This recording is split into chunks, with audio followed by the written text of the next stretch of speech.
how we're gonna start it off. That's pretty good. So, all right, y'all. Welcome to Tunic Counter Gamers. This podcast is a learning journey for us and for you.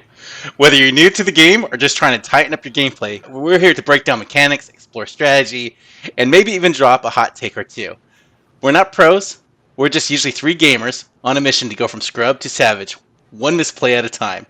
Trevor, our resident savage, is now joined today with a special guest, a new GOAT. He's one bad ass motherfucker. All right, Uh, it get worse and worse every time, y'all. Paul, welcome to the cast, man. Thank you for having me. Paul, we always started off with what did we learn since the last week? Trevor, do you want to start this week? yeah, I think for like the fourth week in a row, I'm going to talk more about Dio. But this week, or since the last time we were talking, I got to apply it in the ProQuest season. And I actually learned a lot more about fatigues. I played two Enigmas who were trying to just deck me out, which was something I was really scared of. But some of the practice I did against some of the Earth heroes really came into fruition. And just taking a little bit of time to set up, I thought it was kind of cooked as soon as they flipped over the hero, but we ended up getting there just by playing a little bit slower and taking our time and setting up some bigger turns. And Paul, I'll go ahead and go first, just so you could kind of learn how we do this. I stayed with Fang, and it was still a 1-2 gameplay for me, so I'm still learning it. This time, I really tried to focus down on that tempo, like what we talked about last week, and I realized that I was playing Fang a little too aggressively when I should have played him more defensively, especially against other aggro decks. And then really by trying to overcommit my hand, and it's the same bad habit I always gone into, it causes me to lose the game a little bit faster. That's all, going all gas, it just shows my ass, right? So this week I'm hoping to slow down and play Fang a little bit more defensively because he can have the opportunity to go mid-range when he needs to till he gets offline and less being forced on the uptake, right? So that's what I learned since last week. Alright, for me, last week did not do so hot on Prism, so I feel like I've been really getting teched against a lot recently, because especially since the three Prisms made it to the top 8 of the Pro Tour. A lot of people are running these poppers, and they're not just 6 poppers, they're like 7 poppers, so I'm kind of like switching it up, kind of want to try something new. And what better character to play than, new, it's new. So, Right? yeah. So I got you. So you learned that once your hero, and we're kind of jumping ahead on the Inteview, but you learned that once your hero was kind of known and teched for, it's a little bit more difficult, so you're taking a little bit of break, a little palate cleanser. Yeah, exactly, Right. exactly. Gotcha. Okay. Now, for our viewers, you might be wondering why we brought Paul on. Right? What makes Paul the G.O.A.T? Well, I think, a few of his accolades was the first armory he's ever played, he 3-0'd at, right? And his friend, Noah, had to pay him $100. We were cheering, right? Because it was like crazy. And that was his last opponent, and he got me. We went to time, but he had the game. I was playing my Vincent deck, and he was able to put all the blues into the banish zone, and I just kind of killed myself. So his first armory, 3-0. I've been playing it for a year and never made 3-0. And then, within the first month of that armory, he top 8'd a Battle Harden? Yeah. Well, at first it was the RTN, which that was the reason that got me to play the Battle Harden. Because Trevor and the other guys were telling me about how this will be the last time you'll get to play in a very competitive setting. So better get your practice in. So that was the reason I ended up playing at the, we all traveled together and we went to play at Charlotte. And yes, you top 8'd this RTN before you top 4'd the RTN to get your nationals qualifier. So then you wanted the Battle Harden for some CC competitive practice. You went ahead and top 4'd your first ever Battle Harden, which is massive. All right. And then I'm not trying to get jealous. Yeah. And then you went to your first ever ProQuest and you top 4'd that. Top 8. I lost in the top 8. Yeah. Sorry. Off a bit. Just a bit. So, Paul, when did you start playing Flesh and Blood? So I started about 3.5 months ago. So it's been 3.5 months. I started in mid-January, and yeah, I got into the game because Noah brought me on. He's my coworker, and he actually had like brought me on a little bit before that. Back during Heavy Hitters, I believe it was like during a Heavy Hitters pre-release. He was like, "Yeah, you should totally come and play," and I was like, "I'm not really a card guy." Type of guy. I haven't really played card games in a long time since like high school. I played Yu-Gi-Oh with like my friends and stuff, and back then I was too poor to afford the cards, so my friends would like let me borrow their cards, or and we would play for like cards and stuff, so I would win some cards back, like cards from them and stuff. Um, and yeah, he was like, "Oh, this new set is coming out. You should totally come to the pre-release." And I was like, "You know what? This time I'll try it out. Why not?" And then when I played it in the pre-release, I felt like it was really fun. It kind of brought the child in me back, where like back then I couldn't really afford to buy the cards. Like, now it's like, oh, I can actually this is something that I can spend like my adult money on, and like open packs, and it was just, kind of made my childhood Paul like really happy. That's great, man. Fulfilled that childhood dream. Yeah. Well, impressive. So many top fours, top eights already. 3.5 months playing. Honestly, I kind of want to rip off my headset and walk away a little bit, but I want to learn from you, Paul. So we brought you in for all the other people that can actually hear your story, kind of connect with you. And you've already told us what got you into the game and your origin story, right? So it sounds like your friend Noah, your coworker, brought you in and it kind of hooked you. But what cemented your play in Flesh and Blood? Was it the winning, or was it just like you now were able to understand the card mechanics a little bit better? I think it was understanding the card game a lot. So I think when I first started, I thought, I'm gonna be honest, I didn't really like constructed.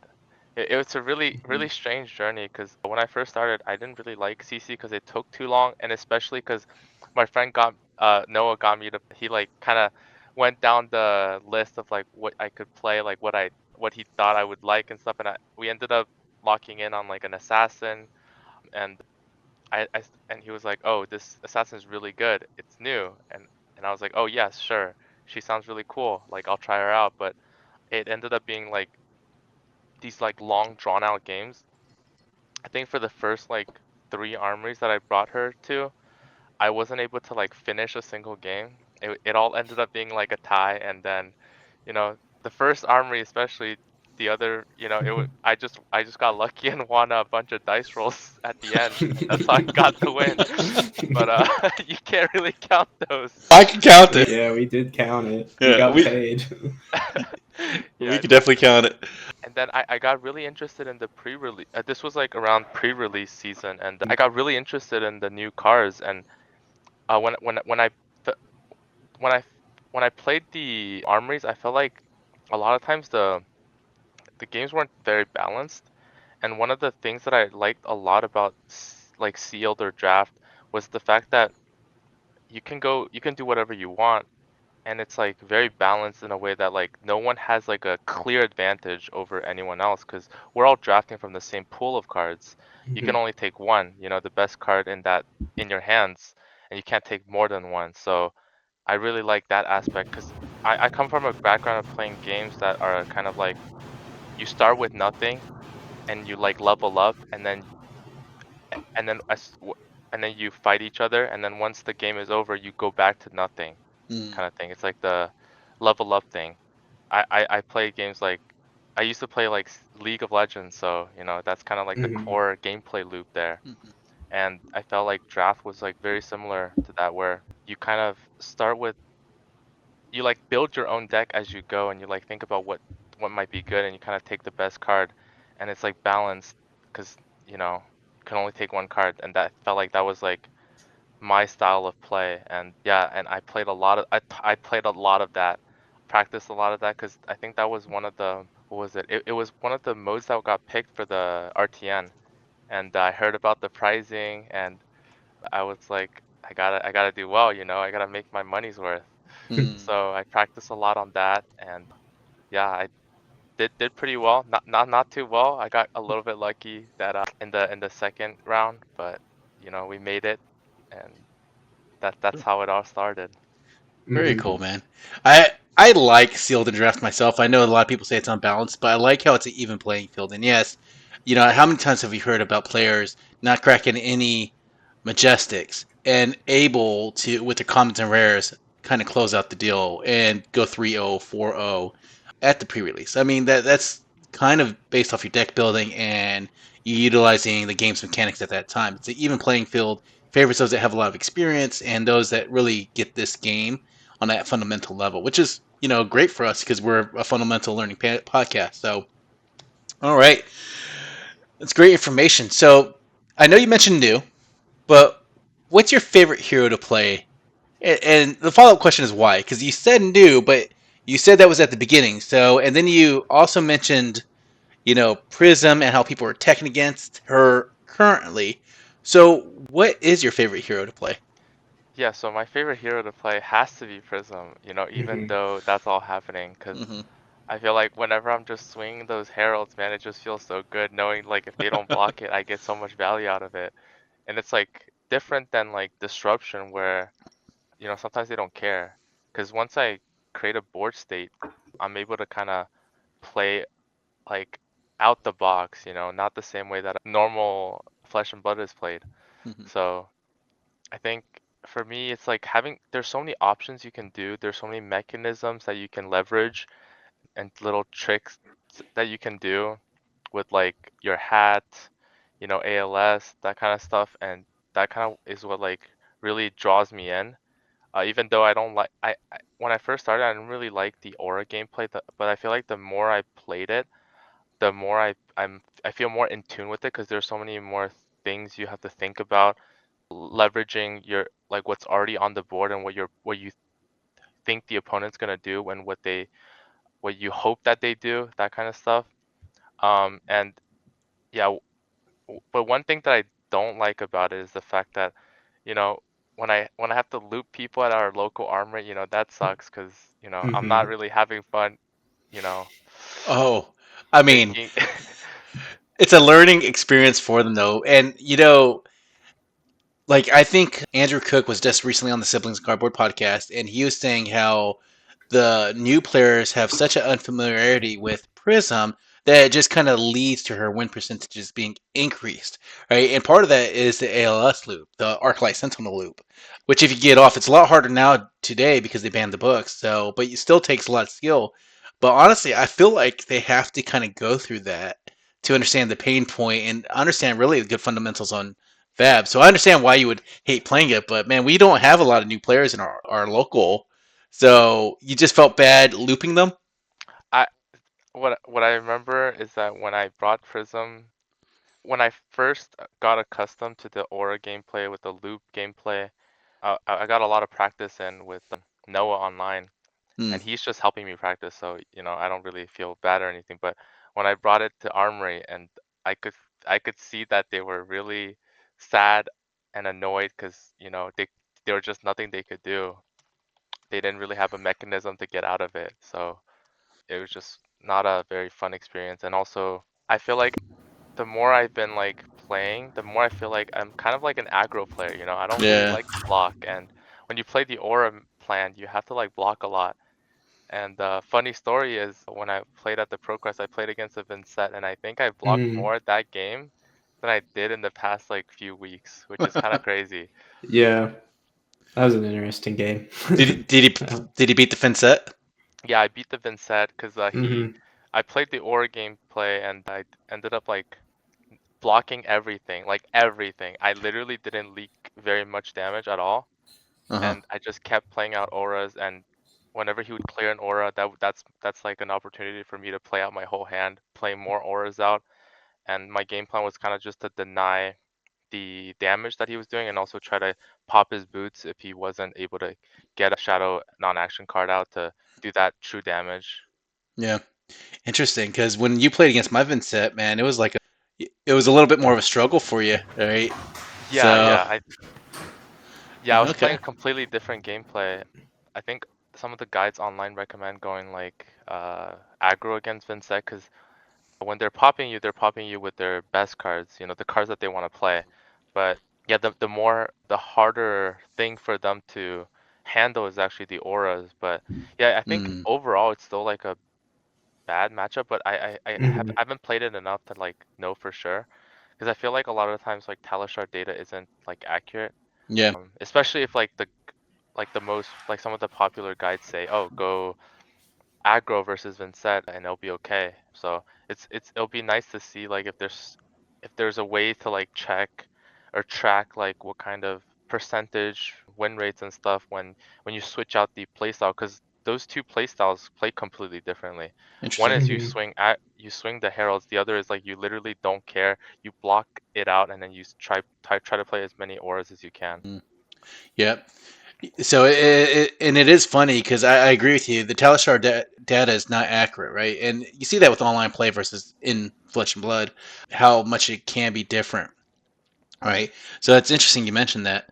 So you kind of highlighted it a little bit earlier, but what's your favorite way to play? What kind of format? Is it army, competitive events? Like you traveled around, but like so what's your go-to? What's your bread and butter? I feel like I had a really interesting journey. At first I hated CC, Mm-hmm. and then I loved draft, and I played draft for so many games. Like I think I had over 20 draft decks that I had, which equates to about like at least 40 draft games. Mm-hmm. And then once I was able to like kind of get the ball rolling on Prism and like really understand what I need to do and what's going on, and I'm still like learning a lot every day. Like just a couple days ago, I was playing against Noah's Verdant, and there was a couple things that I learned how to do as well. And I feel like definitely CC is the way to go. There's just so many options, so many things you can do to try to outplay your opponent. There's a lot of things to keep track of. I think one of the things I don't like the most is the fact that you have to keep track of so many things.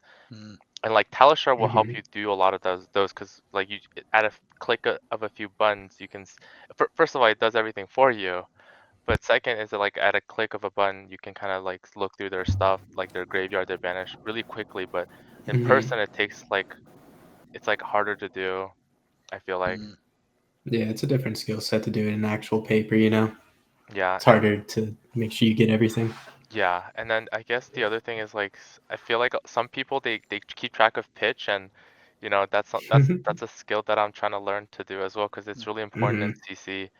But yeah, I think I like the complexity in terms of the gameplay, but there's also extra complexities that I'm not really that big of a fan of that you have to do in CC versus like draft, like pitch stacking and that kind of stuff. So it's kind of like a Hmm. trade-off, but overall, I'd say probably in terms of like my favorite way to play is definitely like constructed. Mm-hmm. Nice. And do you prefer armories or like the big events when you're? All right, that one's a kind of a tricky question. I feel Yeah. like for me, from what I've seen, is that at armories, people like just bring the most random stuff in. Like they don't care at all. Yeah, yeah. Like they don't care about the meta. They don't care about like what cards you need to bring to tech. And like Paul, I yeah, understand that. Shout out to Rob, by the way, because I know he watches us, and he brings some random decks that are off Hmm. meta, Teklavos and Rhinar, and he is all about the off meta decks. Anyways, had to give him a shout out. Continue on. That's 100% accurate, man. yeah. So I feel like if you're like more geared towards like competitive play, armory is not really that good of a representation of like what's gonna be happening in like the um out in the field. Hmm. So it's but it is good practice to see like what kind of stuff people have thought about and people have prepared. It's like going to like it's like the difference between like, going to play a game and clicking queue solo queue versus like queuing up for like a normal game or something. But Okay. I would say I would prefer to play like more competitive events because it's more representative of like what people will actually bring to like the events Hmm. and like bigger competitions and stuff. And I feel like Yeah. because I've been doing a lot of not that much, but some deck building in the last few days and stuff. Like looking through at like the cards that I can put into new, I noticed that once you put in all the bread and butter, like all the necessary stuff, there's only really like 5 to 6 slots you can really put in for stuff that's like sideboarding specifically for some really hard matchups or Mm, something. So I feel like it's really it makes you think a lot more about like what you prioritize into certain matchups that you think you Mhm. might do weak you might be weaker into. Okay. Yeah, that's fantastic. I know. Not to make this about me, I'm not that selfish, but like one of the plays with Fang this week, and something I had asked a more experienced warrior player about, Chris, was like how to sideboard against a more aggressive deck. He's like, well, you shouldn't even ran your Sigil of Solaces. You should just put a block card in instead for the better value. I was like, yeah, I didn't even think about that. But it's funny because at the armories, you're right. Like sometimes in some days, we'll run into like 2 or 3 Jarls. Right, and that's not definitely representative of the competitive meta out there. Yeah. Yeah, for sure. I think I've only seen one Jarl my entire time in competitive Flesh and Blood. And unlucky for him, but lucky for me, he didn't know what Prism really did that much. So there's some stuff I had to explain to him. So Hmm.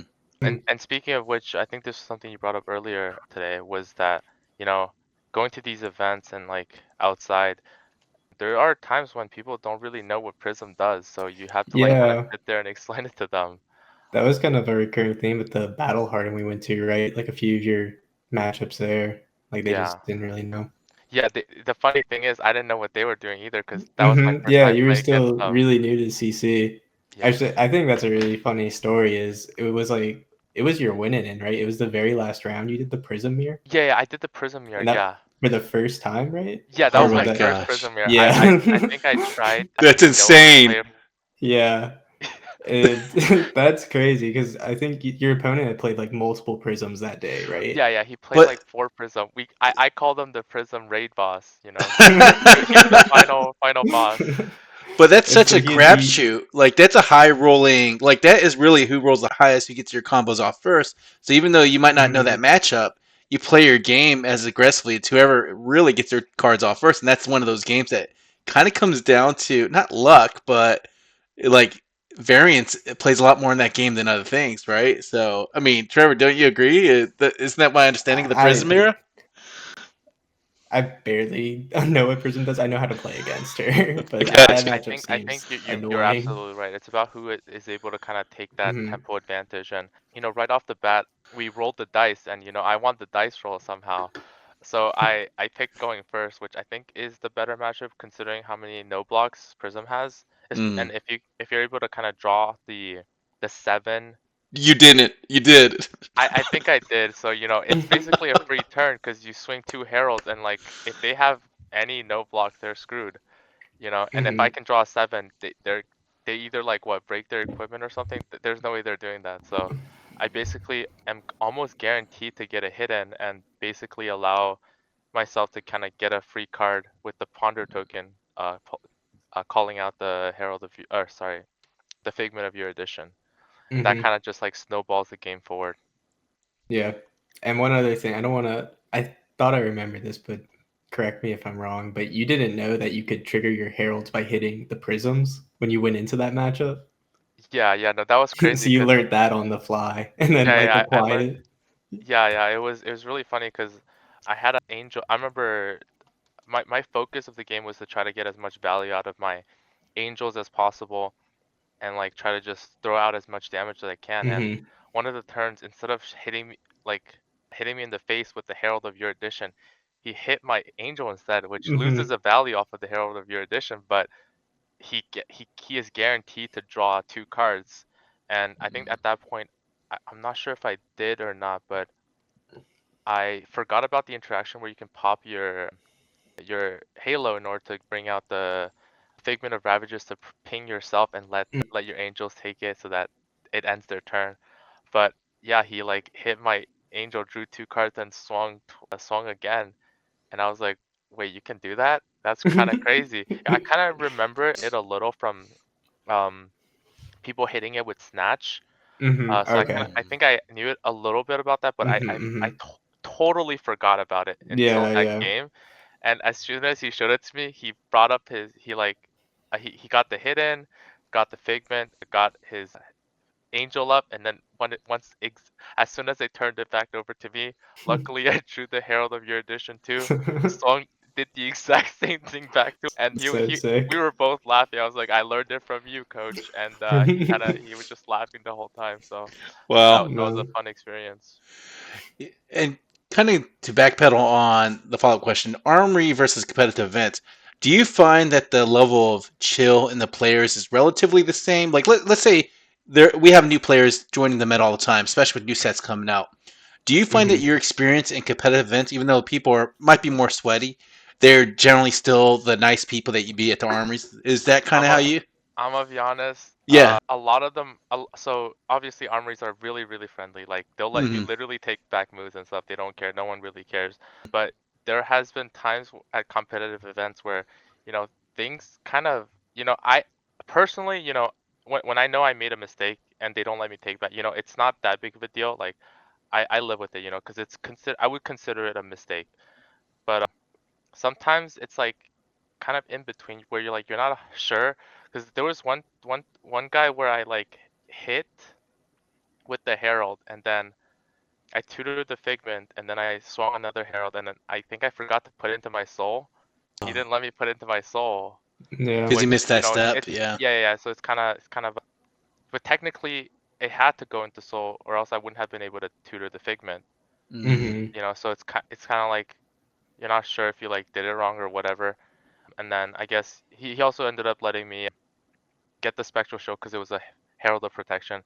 So and then I didn't want to contest it. I didn't want to call the judge, but Noah was like really adamant about like calling a judge and stuff, and I was like, Yeah. for me, I feel like if I'm in a position where like I'm ahead or something, and I kind of already know like I'm going to win. I'm just gonna not like overcomplicate things and just let it go, Hmm. because at the end of the day, it's not really a big deal. It's not gonna change the outcome. I feel like, because I feel like with Prism, you kind of know like if you're ahead in terms of like life and like board state, then it's kind of almost impossible to lose. Like, Hmm. because you start off with like lower health than everyone else, so Hmm. once you're able to equalize on the health, it's really hard to like throw the game. Yeah. Yeah. That's That's. Go ahead, I Trevor. mean, that's kind of interesting point, but I think that's just kind of something that because I had that as well when I first started playing like at Mm. competitive events. Like it's really no big deal to call a judge. Like if you're ever like unsure, like you can call them even if it's for something like you forgot earlier in the turn. Like Yeah, you can Hmm. still do it. And I mean, we're still tell you is like no, but you just like go on like you would have anyway. yeah. I But if feel you're trying yeah, to play like, competitive events to a competitive level, you should try to, get the Yeah. game going the great way. yeah. That makes sense. And Yeah, I kind of and agree. I think there's a right way of doing things, like respectfully, like Yeah. and Paul, I think you answered the question before you continue on with your point. But so competitive events definitely are more sweaty. They don't let you take back your mistakes like armories normally would. So you have to bear that in mind going into these events. That's kind of what I'm hearing. All right. So sorry we interrupted, but continue on, please. oh yeah, no worries, no worries. I was gonna say, yeah, like for me, it's like I feel like I've been on the other side of getting a judge called on, so I know how bad it feels. And I feel like even when they're kind of mm, trying to get like a small advantage, for me, it's like I'd rather not like overcomplicate everything, make things harder for everyone, and just bring down the whole like mood. And I could tell the guy was kind of already like really like not like having fun, because he doesn't know Mm. what Prism did. This was one of the guys that didn't really know what Prism did, and Okay, then I I was kind see. of I like see.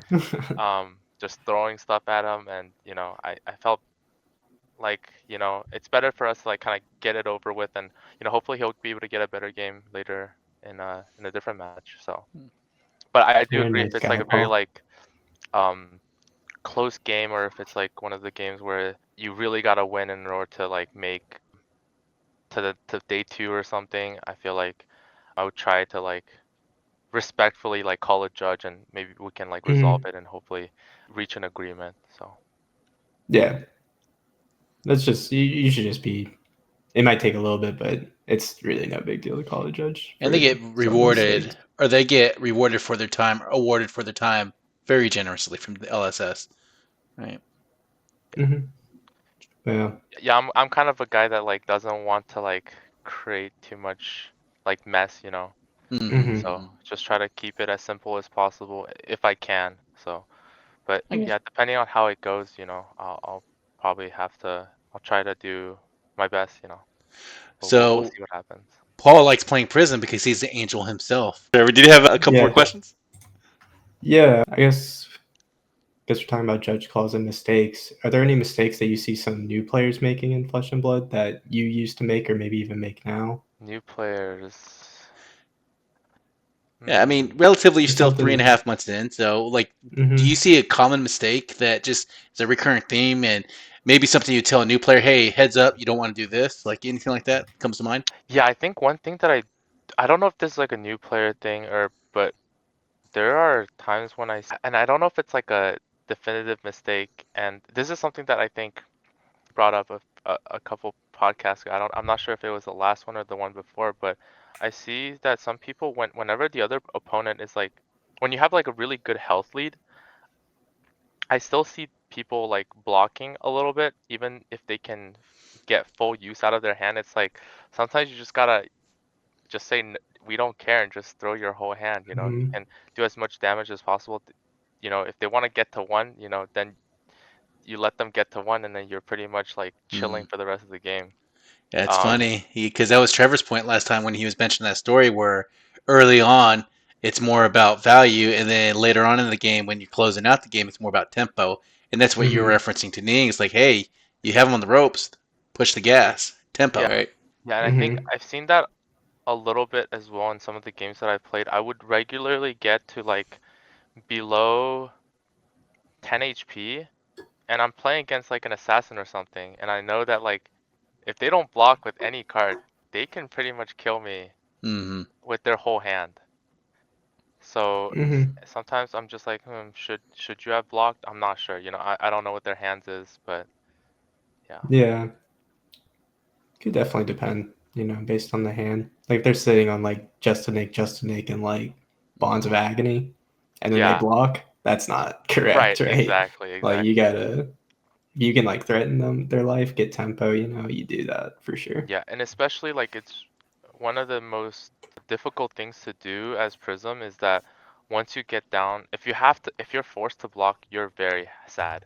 Mm-hmm. Because if you were to, for example, let's say you have a 5 card hand with an arsenal and they're swinging at you and you have to block with like 3 cards or something, and your turn is like swinging a herald from arsenal, pitching the card in your hand. Like that's really sad. I don't think you guys understand how sad that feels because you're literally you had a 5 card hand and now you're with 0 cards, and if they pop that, you're literally crying. So it's like rolling a one on scab skins. I got you. I can Yeah, feel the pain, Hmm. right? Especially when you're ahead on tempo and you just say, I can roll scabs one. That's that gut shot. No, I get it, brother. I do. It's so funny. Trevor, did you have another question? um, yeah, I guess. Are there any cards right now that you think are underrated that you think would be good in this meta, or something in Prism that you don't think a lot of people are running, or maybe even new? underrated. I think from the deck list that I've seen, a lot of people don't like to run Celestial Reprimand. I Hmm. personally don't like running that card either because it's an instant, it doesn't block, and it's not that good. But I feel like having at least one in your deck feels good. I think right now I'm not sure like what the meta will look like once Hmm. Enigma and Zen are gone and Aurora is gone, but I feel like so far from my testing, there has been games where the difference was me having that Celestial Reprimand. Yeah. But there has been times where I was stuck with that card in my hand and I kind of cried and I didn't know what to do Hmm. with it. So This is kind of what you were just talking about, right? If they pop you and you have this, then like yeah, you're chilling. exactly, So exactly. like If they it pop could me and I save a have this, 5 card hand, but also I could see it just kind of doing nothing. right, exactly. So Hmm. sometimes it's a game changer, lifesaver, Yeah, literally your yeah. lifeline. Sometimes it's literally just like a dead card in your hand and you can't Hmm. get rid of it. Well, Yeah, that's interesting. I mean, wouldn't this be like you'd probably run a yellow sideboard, a yellow, I should say, maybe more against the Guardian meta, right? Because they have the cards that really exceed 6, 7 value when they block with an attack. I don't see Prism really running red because I think -3 to all attacks at instant speed is kind of overkill, where you can usually bring out your herald that gives them -1 for that turn. But I Yeah, think the yeah, -2, because it also pitches for yellow, it also gives you -2. It brings the 8 or 9 attacks down to reasonable weights where you can't get popped so easily. Let's say Guardian's 8. So maybe the one of in that, but yeah, I can see how this would be stuck in your hand. And you just mentioned not having the block cards to, there's a reason why Prism's at 32 life, right? yeah. And it's like conditional too, because if they don't pop you, you're just sitting with this card in your Mm, arsenal. And I've had games where like round after round, I've been wanting to use this card and I couldn't. And I Hmm. sometimes I would IP myself because this is uh, sitting in my arsenal and I have another card that doesn't do anything. So Hmm. And for the new players, IP intellect penalty. It means when you have a card going to the next turn, you're losing value because you held that card when you should have played it out or arsenaled it, and you don't want to ever have extra cards in your hand unless you're trying to set up the killing combo turn.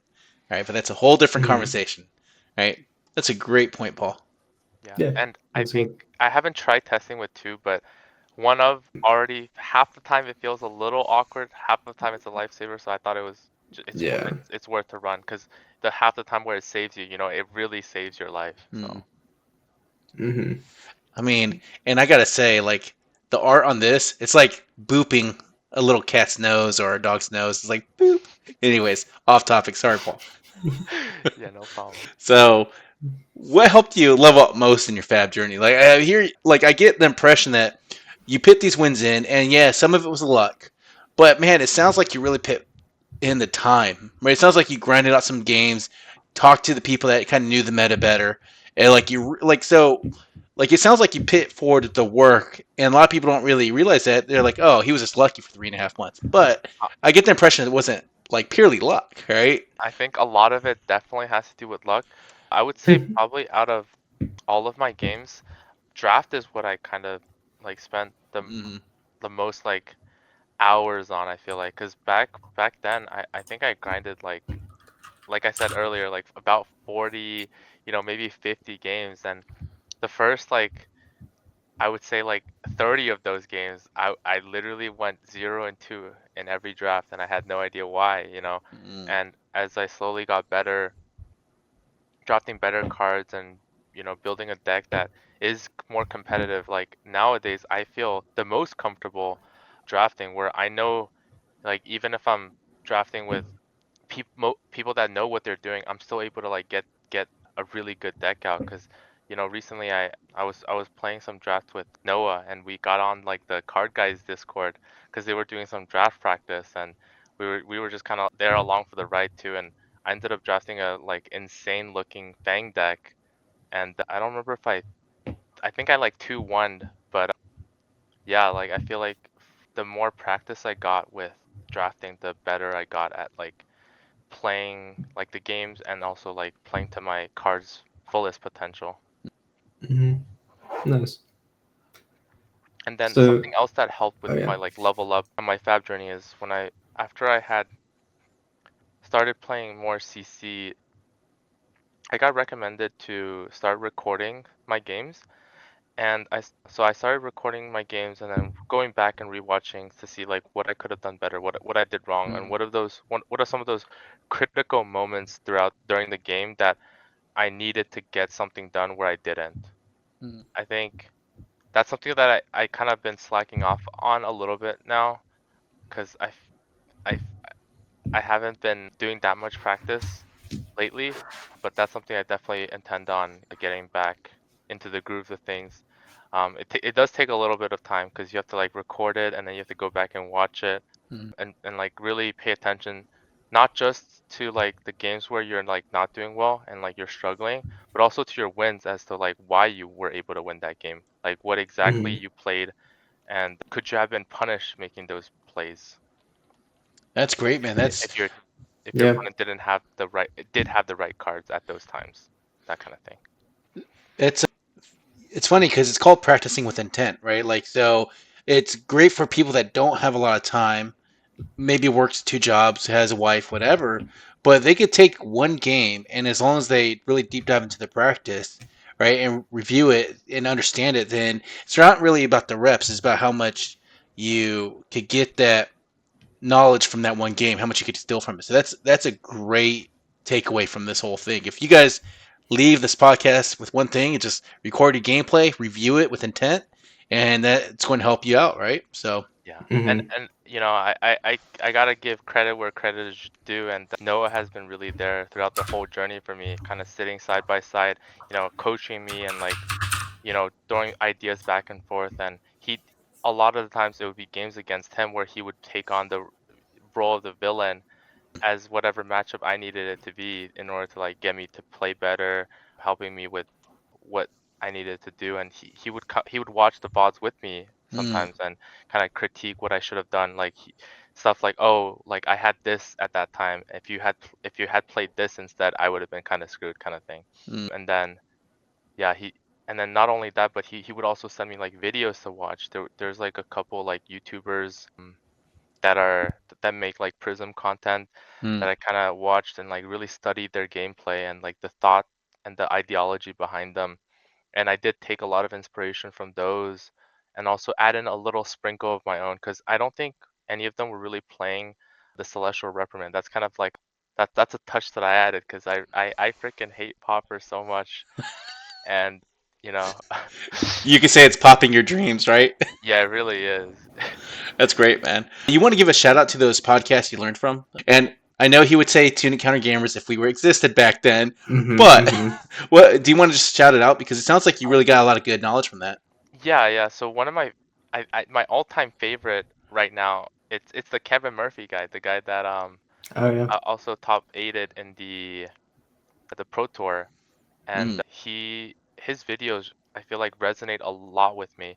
But when I first started, I don't think he had that many videos out, mhm, and the only other person that I felt like I was getting really like good knowledge from the videos is this guy named Prez. So my deck was actually like a copy paste, like a personal copy of his deck mm. list that he had online. And he just Um, goes by Prez, like he's Madonna, just one name. I'm not 100% sure. I think it's like Prez TCG or Prez Fab or something. Okay.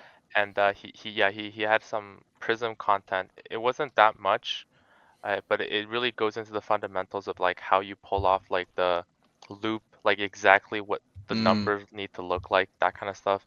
Like just going to the very technical details and stuff that I feel like I'm still like learning as I go, and I would forget all the time because I don't Mm-hmm. play Aura very much.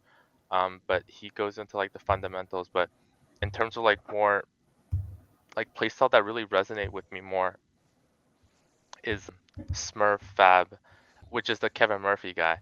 And yeah, so I think if I remember correctly, back when I first started playing Prism, Prez actually was really on this train of like loop and stuff and like making or like the aura gameplay, but I think he really switched up his playstyle in the recent times where I've looked at his new most up-to-date Prism deck list, and it's called, I think it's called something like it's basically the gist of it is that it's like a high roll deck. You Mm-hmm. don't care about poppers. mm. You're running three yellow celestial reprimands. You're running the angelic wrath, which I've cut from my deck. I used to run them too. Is that Um, the Jalek Wrath is the one that gives you a positive in it, correct? yeah, it like buffs your herald attack. The red one's buffed by 4, yellow by 3, and blue by 2. And Mm. I kind of taken more of like a stance on them as Kevin Murphy, which is that like at the end of the day, the damage doesn't really matter. You care about being able to play them more flexibly, like pitching, using them to pitch to play to like kind of pivot your turn to not be forced to um, get more damage in Mm, and be as long as you're able to get the hit in, that's all that really matters on Prism. And the blue angelic wrath does the job just fine. Getting Mm-hmm. 2 over, especially when they full block, and then let's say you throw out the red angelic wrath. If they were to, use a defense reaction, typically it's for 4. It's just gonna cancel it out. Whereas if you had the blue, they'll overblock, which is fine.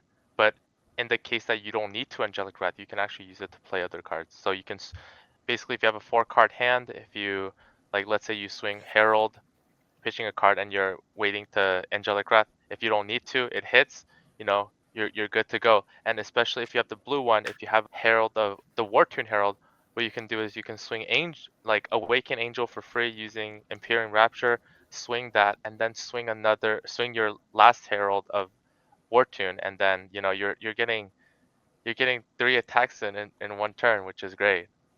Mm-hmm. Yeah, it's pretty good. You think they're gonna start running yellow pummels? Zach? All right, that was a good joke, but I'm gonna be honest. Yeah. I've been really frustrated with people that they like to block or they like to pop. I've Mm-hmm. gotten so frustrated. I'm like, you know what? Maybe I should add a pummel. Just pummel the Yeah. thing with So it. Even psychic damage, you pitch the yellow pummel, that's gonna be on their mind for the rest of the game, That is true. 100%. That is true. I one thought of our about it. one of our locals, Sinclair, he has his own podcast. I think it's called the TCG Show, but he tried yellow pummels in his Prism deck, right? And I kind of laughed because it's such an interesting tech you don't really expect. But that's when you're cooking in the kitchen. You're just throwing everything at the pot to see what kind of comes out. If it's gourmet or gore ass, right? You just don't know. So, like, it's interesting. That's interesting tech. Yellow pummels, man. Yeah, it's Yeah. just crazy because I think it's not that good because value-wise, you're using Mm, 2 cards to get 1 card out of their hand, which at the end of the day, the damage you don't care about. So, mm-hmm.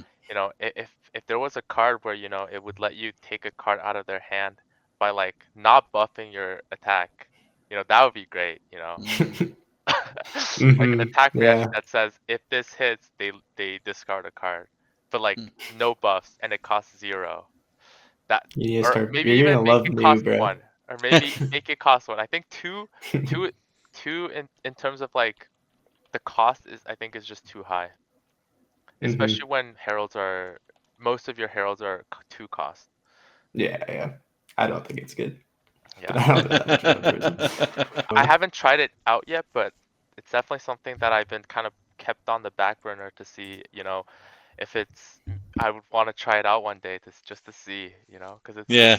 it's because the way I like to see Prism is like the way you're not exactly disrupting them, but you're disrupting them by forcing them to block. But when you play Pummel, you're really disrupting them. yeah, It's you interesting. can set it up for sure. So I know you went into it a bit, and I kind of know this because I think I've been there for some of it. But your process for when you test your new decks or your new strategies, how does that go for you? I think a lot of times I don't really, to be honest, I don't really have that many new decks. The Mm-hmm. Usually the stuff that I do is like very small, minute changes on like existing decks that has been like really battle tested.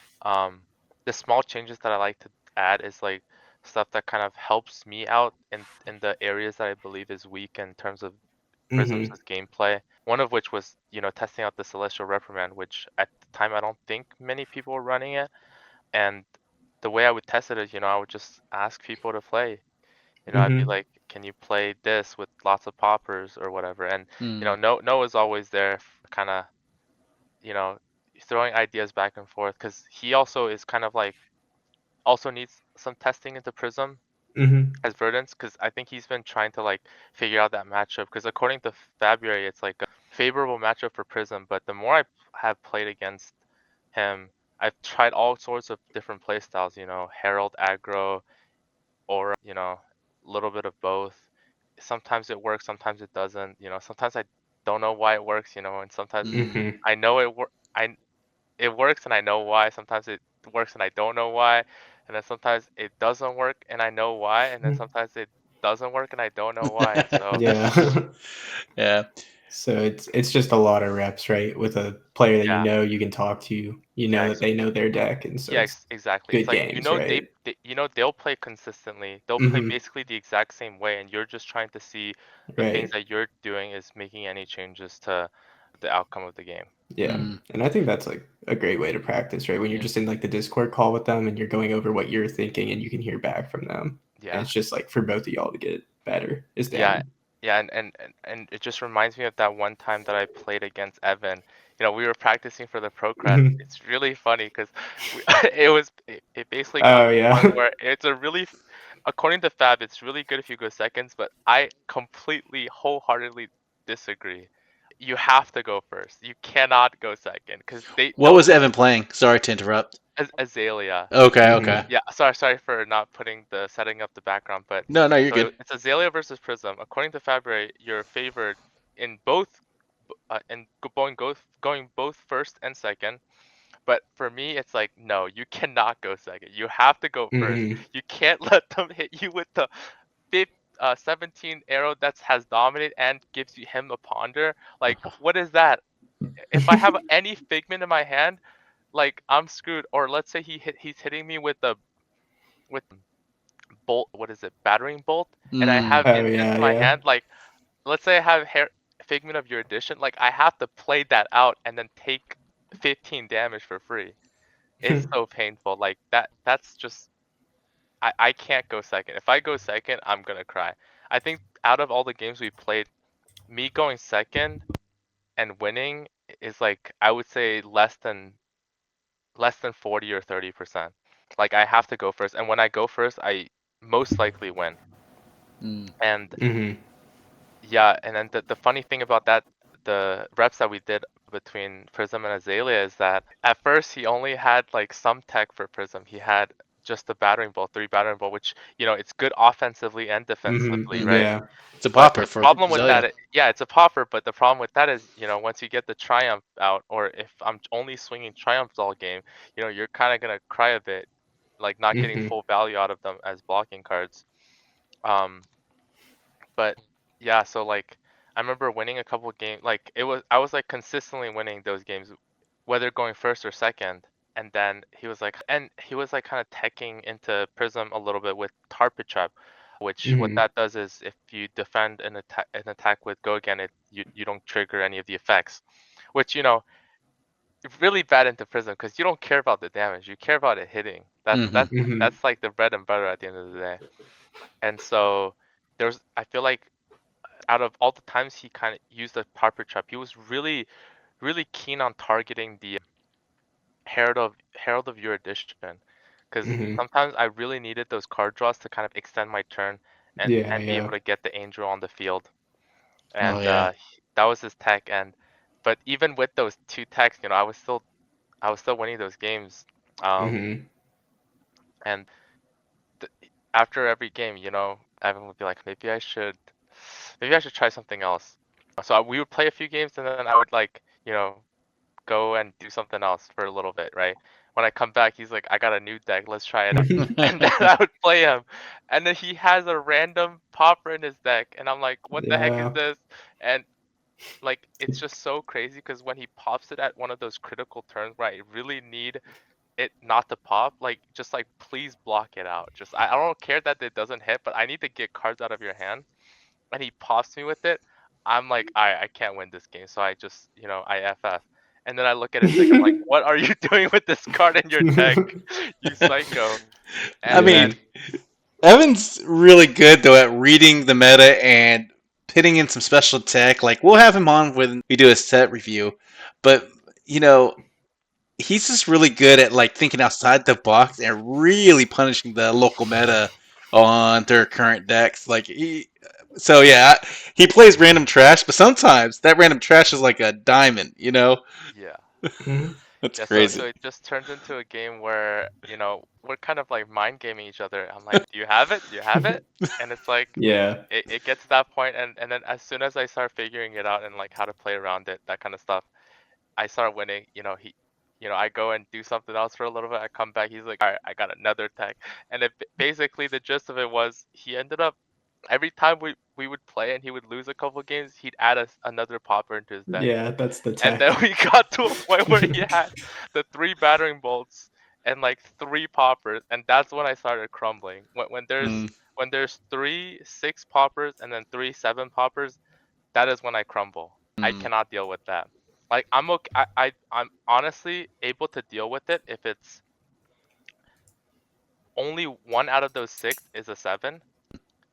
But if 2 or 3 of those are 7s, it's just undeal. I can't deal with it. It's Mhm. like impossible to play around because even if I hit with the triumph and I do the triumph thing, like you know, you can still pop it. Yeah. Is this kind of like you're not expecting it because it's an Azalea and you think that there No, will it's only be on just like 3, or is it's just in no, it's just general? unplayable. It's just unplayable. Well, Once Anytime there's you have it, 6 poppers, it's yeah, over. especially when they run so that's the thing. When they run the Battlefront Bastion, what's Mhm. so broken about that card is it's that not only does it pop, and it's like almost unpoppable, like you could pop it, but it's the fact that you get the extra 1 damage prevention on the next attack, which if I'm swinging a 7, it basically becomes a 6. Or if I'm swinging a 5, it basically becomes a 4. And they can block it out with a D-react, but I don't think Azalea runs that many those like 4 blocking 4 D-reacts, so it's not really relevant in that scenario, but on other characters that like are like their bread and butter is like those 4 D, like the D-Rex that block for 4. Like this card is disgusting because it pops and it basically can block the next blue attack that I throw out. Like if you were to you pay into Yeah, like Phantasmal and like send another attack, this still exactly, it gets exactly. more value. Okay, I see. and Yeah, in the this card current is meta, busted. in the current meta, this Busted. card is better than people anticipated because Rise of Prism, you got the Syndra, you have other aggro decks, and that 1 damage breakpoint, you could block 3, and that 1 damage that comes over, you could block it and it's full cover. So a lot of people sleep on this card sometimes, but sometimes if they swing with their weapon, you block with the 2, prevent them 1 damage.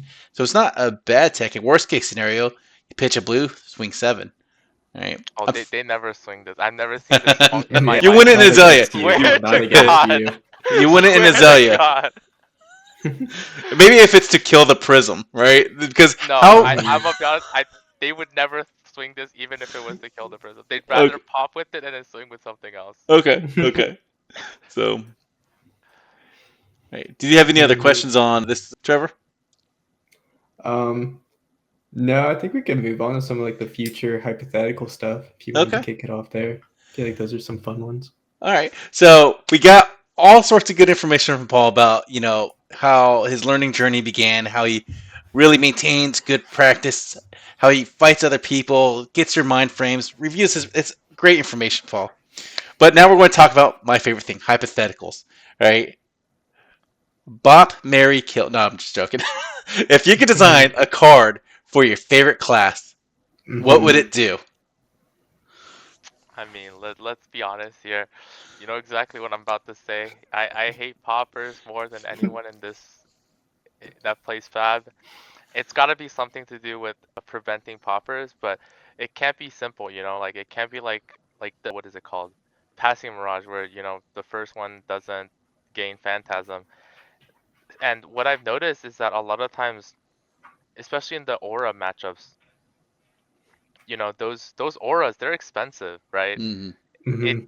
like you're playing 3 cards to put something on the field, and it's messed up that Earth heroes can just get that out of the way for free with the You Summer had Skull, and I'm Summer's Fall, the literally most crying. busted card ever. That card is so busted, it's not even funny. Like it's a 2 card Hmm. 6, plus it gets rid of a card that 3 cards for me. That's a Yeah. 2 card 15. How balanced is that? No, you're right. You shouldn't be able to target Spectra with that. That's Yeah, busted. That's I thi- I busted. I'm gonna be honest. I think you should be able to target Spectra, but you can't target Spectras that cost 4. Or like, yeah, it's just does not seem balanced at all. But, you Hmm. know, it is what it is. And So would like your hypothetical card be a block card where you get instant discard it to give it the next attack -1, something like that, or and no, it be a actually, yellow pitch, or what would it be so like? it would be a yellow card. It would cost 2, Okay. Hmm. not 4, and it would be a Spectra aura. Actually, you know what? You don't even need to make a Spectra. Just an aura. It's a Hmm. weaker version of Parable where it gives your opponents -1 only when defending. How does it just stick around? Does it ever Yeah, go it away? sticks around. Forever? But it's not a Spectra. So So how do you you could get rid of kill it? you give it you attack it and the attack goes away, but you still have it Oh, you resolves. can still have Go Yeah, again? you can still have go again. Okay. I don't think It's You, like that a exists right now. yeah, yeah. So That's kind of that's kind of interesting, I like the think. mechanism I you want to know, go Yeah. for. Like maybe the new companion mechanic. She has those Oh little yeah, something books like floating that. around. Maybe a little angel on the shoulder come out. I'm just saying that's not a bad idea, Yeah. Paul. LSS, I could, yeah, make it a prism companion, a little like a dude, like a bird little that comes out book and you kill dragon it. or one of those book fairies from Tome of Findles, right? Dude, Paul, I think you just cracked LSS's code, man. Hmm. I mean, I'm just thinking, outside the box, in between the two cards, because I feel like when you're playing out the blue auras, they come out. You can play with one card, it's free. But Hmm. then when you're playing with the big auras, they're like it costs you three cards. There needs to be something in between, is what I'm saying. Yeah. Between Hmm. between 1 and 3 cards, it's two. Yeah. So you gotta make some sacrifices, put some limitations on it, so they're not as busted as the ones that cost 3 cards, and Yeah. hopefully get to a middle ground. No, these poppers are getting out of hand. We need to do They something. really are. Like, see, the thing is, if they're poppers and they're like sixes, it's fair, it's balanced. But sevens, I'm crying, bro. It's funny because you either respect the prism and then she falls off, and then she comes back and no one has the poppers and she runs train, right? But the Exactly. same I get the same cycle from Kano, right? People don't respect Kano, all of a sudden he comes out, he blasts people to oblivion, pun intended, and then he runs it until they start teching for Kano. So it's just like give or take. You can't tech against both of them. You don't have enough spots in your sideboard. So Hmm. it's kind of funny how you see one rise of a hero and the rise of the other hero, and it kind of cycles back and forth, right? Yeah, and my favorite part is the fact that Prism is Kano's worst matchup. So, if they show up, I'm just like yum yum yum. Yeah, I do thank Prism for holding Kano's back. That's a cool thing she does. Yeah. Well, he is a degenerate. All right. If you could choose the three heroes they'd focus on for the next set after High Seas, what would the class of heroes be? And if they had a talent, what do you think it would be? Oh, so as in like the Yeah, set that comes warrior, after High ranger, yeah, Seas. Hmm. illusionist. Like, what would you think it'd be? Just pick the It top has to three. be Illusionist. Okay, Hmm. okay. Because there's Okay. only one Illusionist left. That's it. And she's, if people tech for her, she's screwed. Whereas back when Enigma came out, like there wasn't really much tech against her. There is some, I think. I don't really know very much about Enigma because it's kind of before my time. But I feel like she was kind of uncontested for a long time. Yeah. And I feel like, you know, I don't want them to make like a really busted, strong illusionist because, people in the community don't seem to like illusionists. I love illusionists personally. I've never gotten the chance to play Dromai, and I think they were saying something about Dromai coming back. And, I talked to one of our locals, Justin, and I was like, and he was kind of prepared to like give me all his Dromai cards, once Dromai comes back, because that's something that I'll be really interested in seeing. And so Mm. hopefully Dromai or like an illusionist. I think Hmm. assassins, we got an assassin in the recent set with Hunted. Arachne. Yeah. I I think I'm gonna be honest, my favorite things to do is aggro, disruption, and that's pretty much it. So, I would love to see more assassin love, maybe hopefully get an assassin in More the next set. assassin love. Oh my Hmm. goodness. Let's get this guy off the channel, Trevor. He just burnt all his Yeah, goodwill with me. No, I'm just that's so joking. funny. And then I think one class that I didn't really get to play that much of, and I didn't really think was that interesting, was Runeblade. But Aurora kind of changed a lot of things. Like I felt like when I played Aurora, it was a lot of fun. The problem with it was that once you figured out all of the kind of like the 1-2 punch combos, like once you figured all of those out, it's like you're literally just doing the 1-2 punch over and over again, which kind of Mm. got boring Hmm. after a while. So maybe make it a little bit more interesting, add a little bit of flair. I think for me, I love drawing cards. I love disruption. CLV is my thing. I love CLV.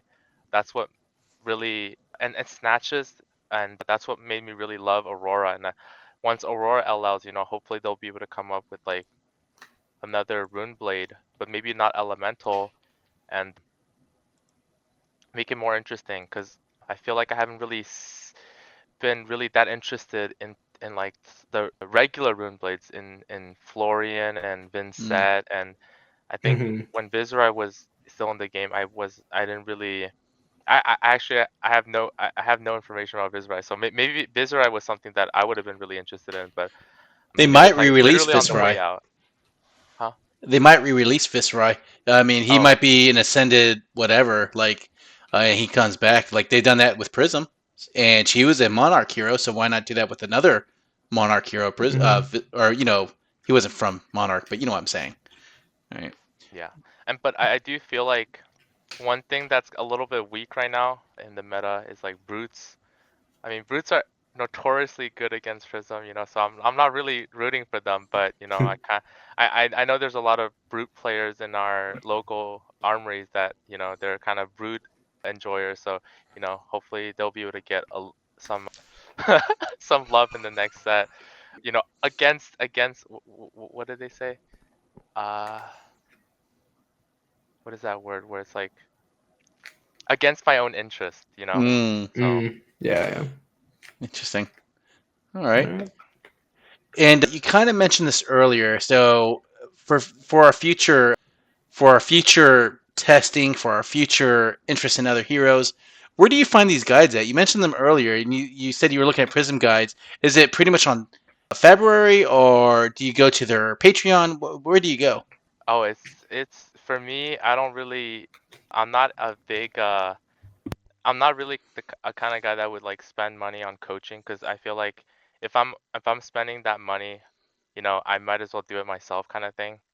Because I feel like I'd be able to, if I consume enough content or resources that are free, I'd be able to get to that level because, at the end of the day, what people do, a lot of it is public, especially their deck list. And once you get the deck list, it's kind of having like, you know, the the algorithm of how to run the program. Like I'm Mm-hmm. speaking like computer science terms here, but you kind of get to see like what the script looks like, and you just have to kind of create a script for yourself, kind of thing. Mm. And yeah, So so just like an IT guy, you would take the framework from another program that's working, not break it, just tweak it and make it your own, and then yeah, repackage it, right? exactly, I exactly. gotcha. You don't want to Mm-hmm. reinvent the wheel. You just want to take a already finished product, tweak it a little bit, make it a little bit better. That's kind of my ideology behind, these games in general. I'm not really like, innovator, but I do have that creative facet where I can like do a little bit of tweaking, kind of make Mm, something that's good better. And that's mm, kind of like my expertise. And yeah, a lot of the resource that I consume is gonna be online. I would sometimes ask people for help and like people that are like specialized in that kind of character. One of the people that I reached out fairly early on is a guy that's also in Georgia, Andrew Cook. He's also one of the guys that made top 8 in the Pro Tour, and he kind of gave me like a walkthrough of like some like the core tenets of how Prism works and stuff. And yeah, it's always a learning journey, and I feel like when I re- one of the one of my matches actually like yesterday, I learned a lot about Prism in my games against Verdance. So, mm, it's always a journey about taking things that you have like a good, knowledge based on that's free online, and then kind of applying that and then testing it out on your own. and and Andrew Cook, man, I know. Yeah, he top aided. He's a local. I mean, my first my prison match was against Andrew Cook, and he got the loop on me. And we were in a competitive format, so I was trying to ask him how this worked, and he was trying to help me without giving me the answer and letting me think for myself. Real friendly guy, right? Real clean player Mm-hmm. too, and Yeah. he eats, sleeps, and breathes Prism, right? Even though I heard Trevor that he likes Dash IO as his secondary deck, he's big mech head on the back end. Yeah. I didn't know I that. know he used to play that. I didn't know Yeah, he was still on it, but that's cool. yeah, that's Oh yeah, great. I hate mech. I don't think I could play mech. I think you'd like Dio, bro. Really? Yeah, Yeah. She does so much like random stuff, and you just kind of win out of nowhere sometimes. I could teach you it. I think you'd like it, bro. Okay, I might be It's down. I might have to learn it anyways, cause in order to like get good at the draft, I gotta at least know how to play the new mech Puffin. So mm-hmm. Oh okay, yeah. yeah, and I yeah. have no idea how to play I don't know how to play Ranger or mech. So the Yeah. new set's gonna be really difficult for Hmm. me, and I I think. really want to be able to play Gravy, like Oh man, Yeah. allies. That's what resonates a lot with it's me. like what did we call it? Illusionist adjacent. Yeah, So yeah, yeah, yeah, yeah. Yeah. It'll probably be kind of similar to like Dromai in the past. I yeah. think what people are saying, but honestly, we don't know enough yet. All right, Paul. We're going to hit you hard with these questions. All right, the last two. Some might even say the most important two. By the way, I did before we go on. I did have to go look at Prez's channel real quick just to kind of give him a shout out to follow up. It's Prez FAB. Go check him out for the Prism Tech. All right, that's the thing. Now, are you ready for these questions, Paul? You're sitting Yes, down. sir. All right, looking at you right here. Would you rather fight one horse-sized goose or 100 geese-sized horses? That's crazy. So And one PETA, don't horse come size. after us. This is a hypothetical. We're not going fight horses or geeses or whatever, right? All right, the way I see it, right, 100. That's a big number. Like it doesn't matter like how big these horses are. Like unless they're the size of an ant and I could literally stomp on them. Like they're geese-sized horses. I mean, the more I think about it, it's like, am I would I if I my life on the line, would I be able to fight 100 toddlers? This is the equivalent of me. Whoa! I think Whoa! I see him. I see him cooking. I mean, that's essentially what it's saying, and I Mhm. don't know, like, if it took one kick to like take one of them out. I mean, 100. I've never done 100 kicks before, so I wouldn't know. But Like, You've been but working out a lot, bro. You could do it, I think. also, I would say babies are mostly fat. And these are mostly muscle. Mm, It's like I don't know if you do one mm, kick would do it. I don't know. Okay, so true, final true. answer before we go to the next one. What do you think it is? I have to. I mean, horse-sized goose. Like, how big are we talking here? Like, this I'm would Like a just be saying horse they would be the size? same. Yeah, like horse size. like just like slightly bigger than a donkey, Yeah, Sure. or like the biggest horse in existence. slightly We'll go bigger like than a an donkey. average horse. Yeah, let's say Slightly average bigger horse. than a. Yeah, And like that's the Seabiscuit size of size. a goose. Okay, okay. So here's the thing about the one goose, right? If you can get behind the goose and strangle it, he can't do anything. So like, Yeah, yeah, yeah. you just have to kind of like, you know, outburst the goose. I mean, are you allowed to have a weapon, like maybe like a No, it's shield or hand on something? hand. What about a frying pan? That's all I would need. A frying pan? Yeah, Okay. yeah. I just have to be able to block one peck with the Hmm. frying pan, get behind the goose, hold it down by the neck, and I'm good. All right, all right. I don't know. You sound very like versed in this. Have you been fighting a lot of Yeah, babies or I've been fighting a lot of horse-sized goose. That's all I'm saying. Okay. All right. But I would probably say one horse-sized goose. Fair enough. All right, last question before we wrap this up. How many rabid chickens would it take down Prism? How many rabid chicken? I mean, from I don't know the lore behind Prism, but I would imagine she can fly. Because based on the portrait, she kind of looks like she's already flying in a way. So Hmm. I don't think the rabid chickens would be able to get to her. So I would have to say Yeah. like there would have to be an infinite amount of chicken. And I mean, I know chickens can't fly, so I mean they can Hmm. fly a little bit according to Tears of the Kingdom, Breath, Zelda. No, I So got the reference. That's funny. All right. Then a follow-up question to this. How many rabid chickens would it take to take you down? oh like God, probably like I mean they're rabid. Like one bite is all it would take to take me down. So in order to avoid, I mean, would I get like leg equipment or anything, or just like raw leg? Like I can't even have Raw gloves. legs, You your you got your khaki jeans. shorts. Yeah, I can have jeans. Okay, jeans makes a huge difference because I don't think they can peck through it. Um, Okay. I would say like probably like 50. Okay. Okay. They would all have to be attacking me. They would have to. They would have to be surround. If they weren't surrounding me and it was like a long corridor where there was only like they could only come in a single file line, like I'd say like maybe like until I get tired, which is probably around 100.